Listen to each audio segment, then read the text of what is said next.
Hey team, I hope everyone is doing well. Today I'm going to show you how to analyze an investment property for any of your investor clients. And it's super easy. So the first thing we do is we go into our filters, right, on the MLS. And we plug in all the parameters that our client is looking for. So I've already plugged in all the information they need. This isn't important for this tutorial. But no matter what your client's needs are, or no matter what filters and parameters that you place on this search, it doesn't matter. This method works for no matter what kind of investment property you're looking for, as long as you have the data that I'm about to show you. So here's how we do it. If we go to the map, we can see that we have all these properties that showed up, populated from our search results, 136 matches. There's no way we can ever get through every single one of these properties and do a quick analysis on whether or not they're good for an investment. Well, the first thing you really want to do is determine how much cash flow you're going to be receiving from this rental property after all of your expenses have been paid. This is called a cap rate. It's your net rents for the year minus your expenses divided by the purchase price of the home. That's your net. That's your cap rate.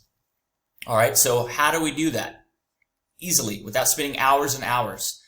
Well, once you get this process down, it should take you about 10 minutes or less to actually do this process. And you can do this every day for your investor clients. You can do it every 3 days and compile what's come on the market the past 3 days. You can do it once a week, depending on your client's timeline. Anytime. It only takes 10 minutes to do or less. So let's finally get into it. All right. So we put our filters in. We have designated what part of the map we want to look at and made sure that we're only seeing those results. And now what we want to do is go to our list view. See all of these are our listings that have come up in our results. And we need to take this from here into an analyzing tool, which I've created on Google Sheets. And this is an investment property analysis that is going to give us a cap rate when we're finally all said and done with all of these numbers. And you're going to have to input the street number, the street name, street number, street name, the purchase price, and the estimated rents.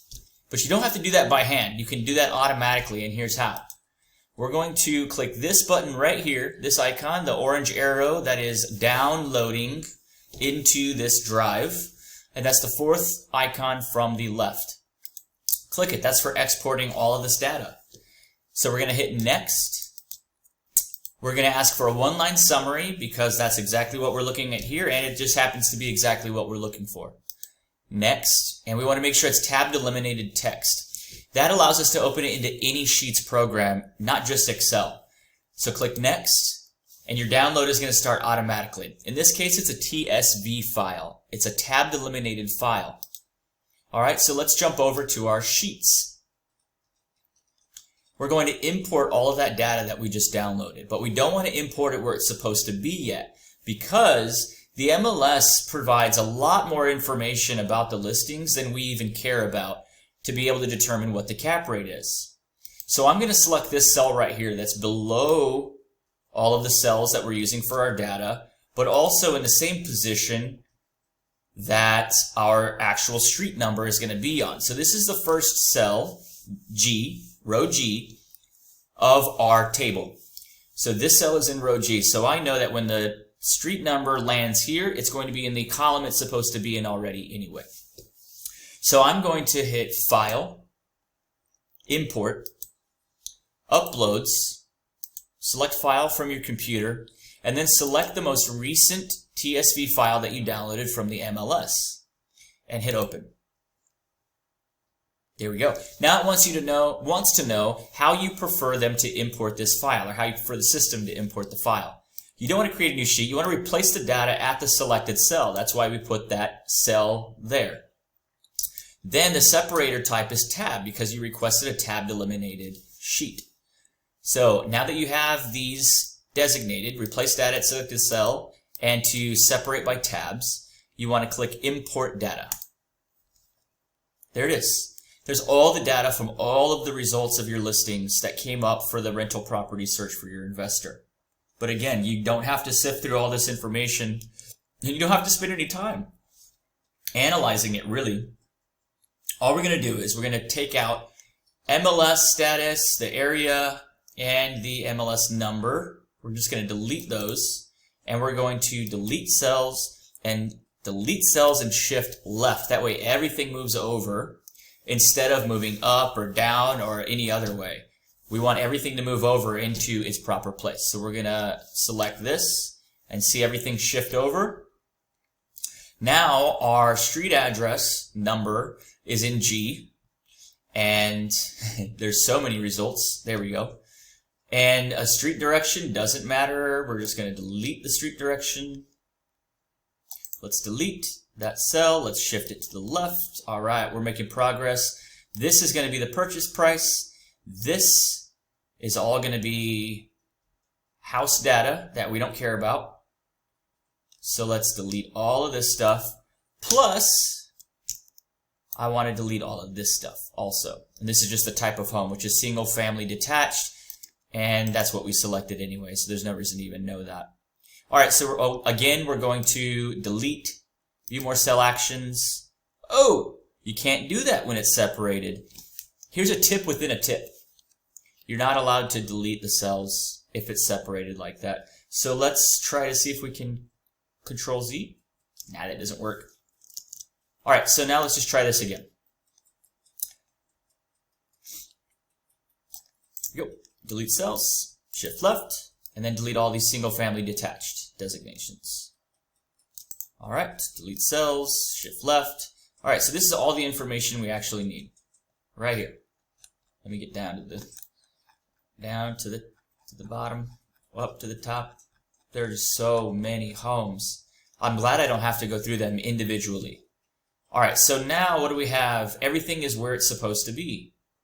So instead of square feet, I'm going to delete square feet, and I'm going to take these cells, and I'm going to move them to the top.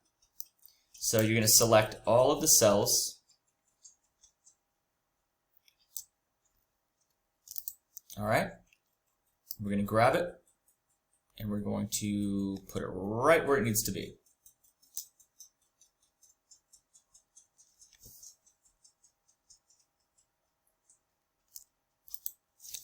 Let's put that back. Now, this is a very rough estimate of rents, but basically, market-wise, throughout San Antonio, we're seeing about $1 a square foot for rents, except that the location really, really matters. I know the locations that we have specified. They're not all hitting $1 a square foot in rent, but for the most part they are. So I think that's a pretty good place to start. You're not going to get $1 per actual square foot. So if you really wanted to get exact, you could reduce all of these down to the nearest 100. But the point of this is to not have to waste any time. So what you're going to do is you want this to reference your estimated rent. So it's going to be J5. And you can do that with all of the other formulas that were lost when we moved everything up. So J5, J5,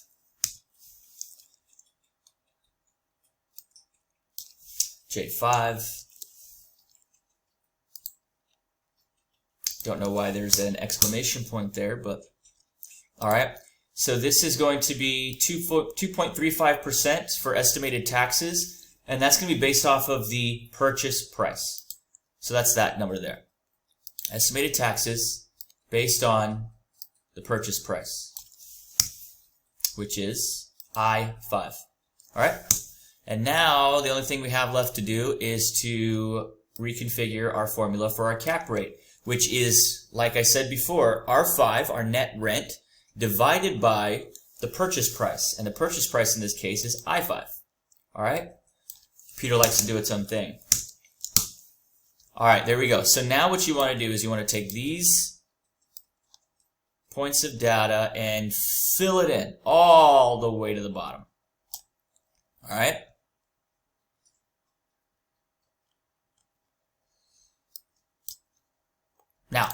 These are all the correct numbers. These are all the correct estimates for the numbers. Now what you want to do here is analyze the cap rates, right?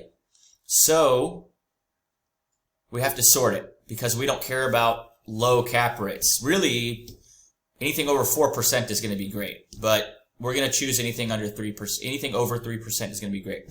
So what you want to do is you want to highlight just the title row of all of the columns, and highlight the entire table, just like that. The entire table is highlighted. So what you're going to do is you're going to go to Data, Sort Range, and Advanced Range Sorting Options. Data has a header row, so it knows to include that or not include it in the sorting. We want to sort by the cap rate, which is the cap rate column S, and we want it to go from large to small, which in this case is Z to A. Large to small, Z to A. A to Z goes little to big. So let's hit sort, see what happens.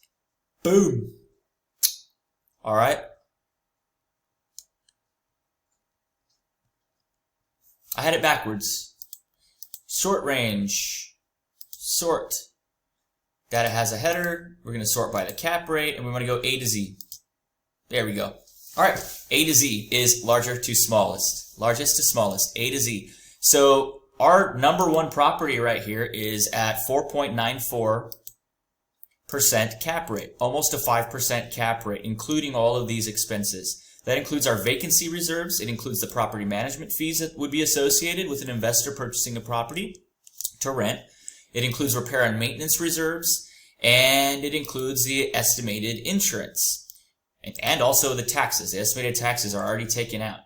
So now if we have a client who's looking for a property with specific cap rates, we can say, well, look, I can just take anything over 4%, since there's so many of them.